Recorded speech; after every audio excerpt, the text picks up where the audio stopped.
Spinal cord stimulation అనేది దీర్ఘకాలిక నరాల నొప్పిని తగ్గించేందుకు ఉపయోగించే అధునాతన చికిత్సా విధానం. ఇది ప్రధానంగా వెన్నెముక సంబంధిత నొప్పితో బాధపడుతున్న వారికి ఇతర చికిత్సలు ఫలితాలను ఇవ్వని సమయంలో రికమెండ్ చేస్తారు. ముఖ్యంగా sciatica, chronic back pain, complex regional pain syndrome (CRPS), diabetic neuropathy వంటి సమస్యలతో బాధపడేవారికి ఇది ప్రయోజనకరంగా ఉంటుంది. ఈ ప్రక్రియలో వెన్నెముక సమీపంలోని ఎపిడ్యూరల్ స్థలంలో చిన్న ఎలక్ట్రోడ్లు అమర్చబడతాయి. ఈ ఎలక్ట్రోడ్లు నొప్పిని గుర్తించే నరాలకు స్వల్పంగా విద్యుత్ సంకేతాలను పంపించి నొప్పి సంకేతాలను మెదడుకు వెళ్లకుండా అడ్డుకుంటాయి.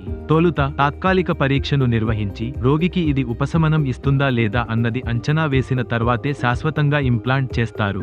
స్పైనల్ కార్డ్ స్టిమ్యులేషన్ వల్ల రోగులు నొప్పిని గణనీయంగా తగ్గించుకోగలుగుతారు, మందులపై ఆధారపడటం తగ్గుతుంది, జీవన నాణ్యత మెరుగవుతుంది. అంతేకాక ఇది రివర్సిబుల్ ట్రీట్మెంట్ కావడం వల్ల అవసరమైతే ఎప్పుడైనా పరికరాన్ని తొలగించుకోవచ్చు. కేవలం చిన్న కట్ ద్వారా అమర్చే విధానం కావడం, వేగంగా కోలుకోవడం దీని ముఖ్యమైన ప్రయోజనాలు. అయితే ఈ చికిత్సలో కొన్ని ప్రమాదాలు ఉండవచ్చు. ఇన్ఫెక్షన్, ఎలక్ట్రోడ్ తప్పుదోవ పడడం, పరికరం సరిగా పనిచేయకపోవడం వంటి సమస్యలు తలెత్తే అవకాశం ఉంటుంది. అందువల్ల దీర్ఘకాలిక నొప్పితో బాధపడేవారు ఇతర చికిత్సలు పనిచేయని సందర్భాల్లో అనుభవజ్ఞులైన వెన్నెముక వైద్యుడిని సంప్రదించి ఈ చికిత్స తీసుకోవాలని సూచిస్తారు. మీ ఆరోగ్యాన్ని నిర్లక్ష్యం చేయకండి. వెన్నెముక సమస్యలతో ఇబ్బంది పడుతుంటే వెంటనే ట్రీట్మెంట్ రేంజ్ హాస్పిటల్ను సంప్రదించండి. ఆరోగ్యశ్రీ సదుపాయం కలదు. మరింత సమాచారం కోసం సంప్రదించండి 9888193334 KPHB, హైదరాబాద్.